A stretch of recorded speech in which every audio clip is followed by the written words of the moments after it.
As we learned in the previous episode, Real Madrid is a team with a glorious history and formidable strength that has struck fear into Europe. However, internal upheavals gradually eroded its position. In an uncertain future, the club decided to reappoint the esteemed President Perez. To rejuvenate an aging and lackluster Real Madrid, Perez immediately embarked on the Galacticos 2.0 project, and the first cornerstone was none other than the current Ballon d'Or winner, Ronaldo, who joined from Manchester United. From there, the official saga of the Royal Club's greatness began. Welcome back to Football News. In this week's video, let's explore what Perez will do upon his return to Real Madrid. The summer of that year featured some big names, including Kaká from Milan and CR7 from Manchester United.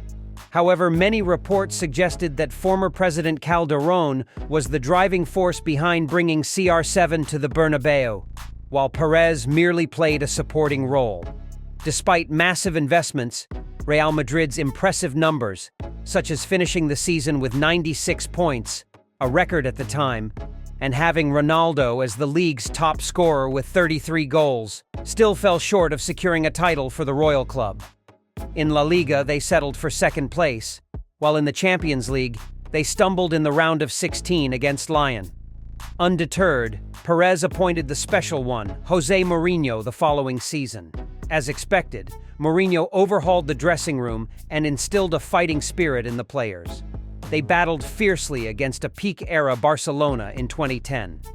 Mourinho's tenure continued until 2012, during which Real Madrid achieved impressive feats, topping La Liga and making CR7 the deadliest striker by scoring against all 19 La Liga clubs and reaching 100 goals in record time. However, despite these accomplishments, Mourinho's inability to secure consistent European success led to his departure in 2012. Following Mourinho, Perez brought in another cup specialist, Carlo Ancelotti, along with assistant Zidane. This duo had an immediate impact. In the 2013-2014 season, although Real Madrid missed out on the La Liga title due to a tiebreaker with arch-rivals Barcelona, they dominated the domestic cup and the Champions League. The latter witnessed Real Madrid thrashing Bayern Munich 5-0 over two legs in the semifinals and then ruthlessly putting four past Atletico Madrid, the reigning La Liga champions, in the final. After a 12-year wait, the coveted Champions League trophy finally returned to the Spanish capital, marking Real Madrid's historic 10th European Cup victory, the legendary La Decima. However, Carleto couldn't hold on at Perez's club and was dismissed, much like many IT professionals recently. In the following season, Carlo Ancelotti was let go in mid-2015, and his first successor was Rafa Benitez. Unfortunately, Benitez didn't achieve the expected results and was swiftly replaced midway through the season. That's when Zinedine Zidane was urgently appointed as the coach for the latter part of the campaign, immediately revitalizing the White Herons. Under Zidane's guidance, Real Madrid displayed a resurgent and courageous image. At the end of the season, the Royal Club lifted the Champions League trophy, surprising football fans worldwide with a thrilling 5-3 penalty shootout victory over city rivals Atletico Madrid. This marked Real Madrid's 11th European Cup triumph, etching another chapter in the club's storied tradition. In 2016, Zidane continued to earn the trust of fans and the club president. His team went unbeaten for 40 consecutive matches, setting a remarkable record for Real Madrid. Although they suffered a minor defeat 3 days after the 40th unbeaten match, it was a mere blip for Zidane's squad. Real Madrid then charged ahead in La Liga, securing the title with 93 points. They also conquered the Champions League by defeating Juventus, defending their crown and setting a record with 12 European Cups.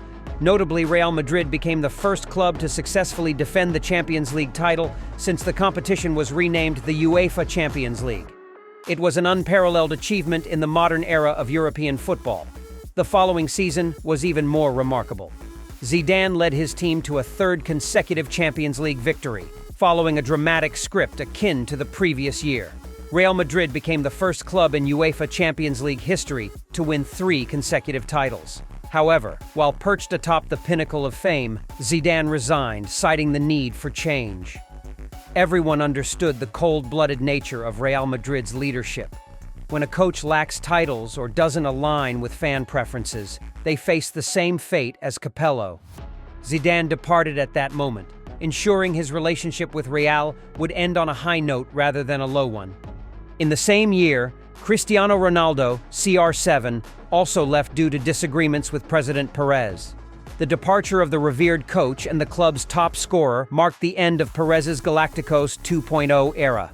Under Ancelotti's second stint, Real Madrid secured 4 Champions League titles, 2 La Liga titles, 2 Copa del Rey trophies, 2 Spanish Super Cups, 3 UEFA Super Cups, and 3 FIFA Club World Cups, a glittering achievement akin to Zidane's legacy. The post-CR7 and Zidane era at Real Madrid was tumultuous. Lopetegui took charge in the 2018-2019 season, but couldn't hold on to the Santiago Bernabeu hot seat due to disappointing results. Perez reverted to his ex-lover's strategy, reappointing Zidane as head coach and investing $350 million to rebuild the squad. However, 2 years later, Zidane's impact waned, and he parted ways with Real once again. Unyielding in his rekindling old flames approach, Perez summoned Carlo Ancelotti.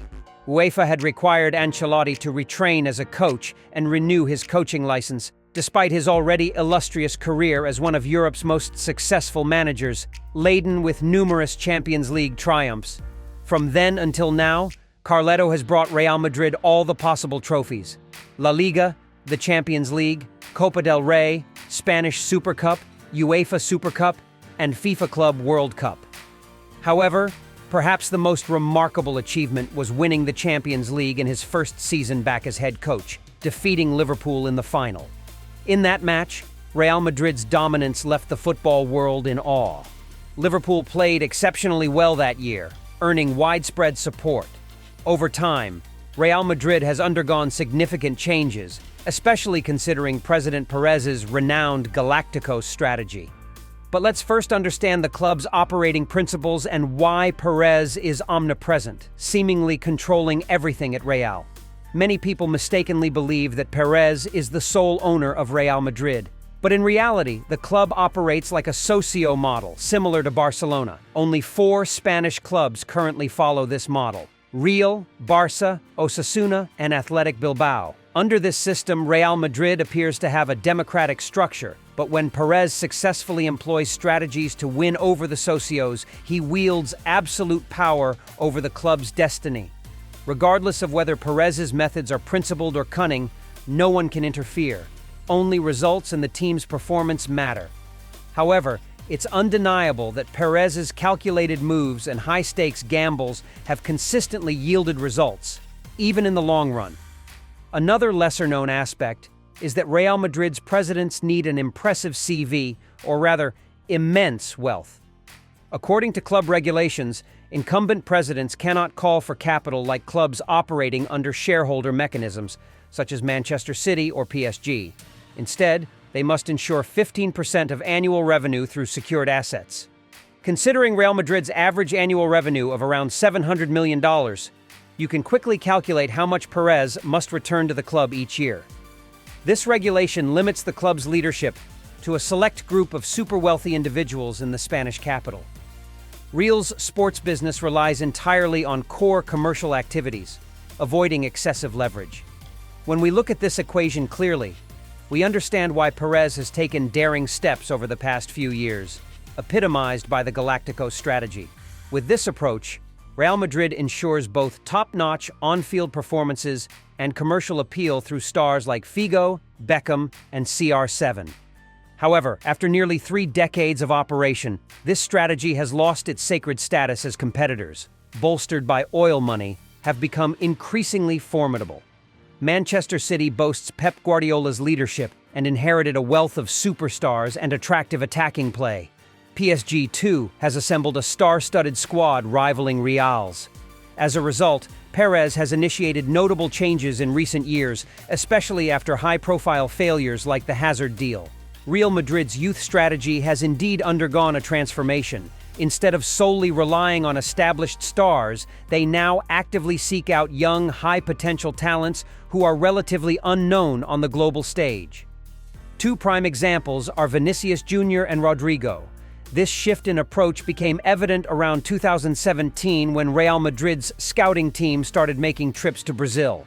I recall an airport incident where President Perez instructed the scouts not to let another Neymar slip through to Barcelona, a testament to his ambitious vision. In this new strategy, Real Madrid is willing to invest heavily in young prospects, even paying prices comparable to those for mid-tier players in Europe. Despite FIFA's ban on signing players under 18, Perez has found a workaround by securing future contracts or agreements with Brazilian clubs. When these young talents turn 18, they're welcome to the Spanish capital, joining the ranks of the Royal Whites. Of course, there are risks. Young players can be unpredictable, especially when they're just 18 or 19 years old. To mitigate these risks, Real Madrid often loans them out to other clubs. If a team is willing to pay a high price, Real Madrid sells them outright, as they did with Odegaard. This approach ensures a steady cash flow for the president while keeping risks manageable. Moreover, Real Madrid isn't afraid to pursue established young talents who've already made a name for themselves, like Camavinga, Tchouaméni, or Bellingham.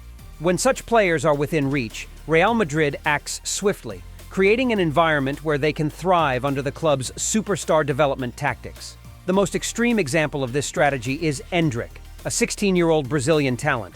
Despite his age, Real Madrid scouts highly rated him, and Perez secured his future contract. When Endrick turns 18, he'll fly to Spain to join the White Herons. Even if Endrick doesn't pan out, the risk is minimal. Just $60 million compared to the $100 million spent on Hazard. Some Brazilian fans joke that if a talented kid is doing well and behaves, Perez will whisk them away before they finish dinner. It's a lightning-fast process.